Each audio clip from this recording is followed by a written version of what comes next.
issue of speed has become a teeny-weeny bit controversial of late. And these days it's impossible to imagine a mainstream motor manufacturer building a bread-and-butter saloon capable of 100 miles an hour over the speed limit. But in 1990, Vauxhall did just that with this, the legendary Lotus Carlton. General Motors bought Lotus back in '86, and to boost the Vauxhall brand, they let them loose on the Carlton GSI. And by 1990, they'd come up with a rear-wheel drive supercar that even 10 years later is still the fastest standard saloon in the world. The straight-six engine grew from 3 litres to 3.6 and gained 2 turbos that boosted its power to a mighty 377 bhp and its torque to a gut-wrenching 419 pounds-foot. On the inside, it's made over like a late 80s boardroom with plenty of dark wood and black leather. Sadly, though, the dashboard is straight from a 1.8 Carlton GL. They did, however, spend money where it mattered. A 6-speed gearbox from the Chevrolet Corvette ZR1 channeled the power to the huge rear wheels through a limited slip differential. The brakes and suspension were thoroughly reworked to make sure this middle management missile stayed on the straight and narrow. Fat tyres and a mean body kit completed the transformation. At £48,000, it was double the price of the regular Carlton, but it was still half the price of anything else with that kind of performance. Performance? Well, of course, with Top Gear being a responsible motoring programme, we will have to leave the public roads to demonstrate that. So how about we find a racetrack?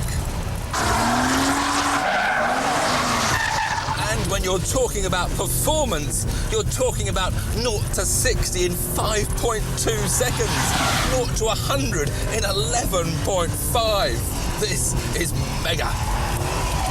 And of course, this was in the days when you didn't even have traction control to switch off in the first place.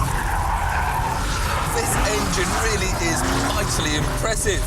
And with the twin turbos, there's no sudden great boost of power. It's just a constant surge that gives that massive torque figure. Although having said that, this diff is a bit on the soft side, so there's constant wheel spin from the inside rear as it scrabbles to get some grip. But it does mean there's plenty of power sliding available. Back in 1990, the car's top speed caused a national scandal. Both BMW and Mercedes had just agreed to limit their hottest cars to 155 miles an hour, yet the Carlton would easily pull another 20, putting it on par with a Ferrari Testarossa. This is a 4-door family saloon that goes at over 175 miles an hour. Can you believe that? A family saloon. Who's the family? Mr. and Mrs. Fittipaldi. This car comes complete with a driver's ejector seat and a portaloo for the passenger. But for police and safety groups, it was no laughing matter. For them, this car was plain dangerous, an invitation to break the law. Such was the furore, Vauxhall even decided to drop any mention of the car's top speed in its advertising. Cynics even suggested the police were upset because Vauxhall had just sold them a pup in the form of a fleet of 24-valve Senators that could only do 149 miles an hour. Cynics suggested that, but of course, we couldn't comment. But just as the Carlton broke cover, so the recession hit, and muscle cars with big price tags were just too high profile. Joyriders stole them, villains used them as getaway cars, insurers were charging premiums of £6,000, and potential customers just faded away. Yet mention the Lotus Carlton today and it still attracts enormous respect. It's that good. Best examples fetch around £25,000, shabbier ones nearer 15.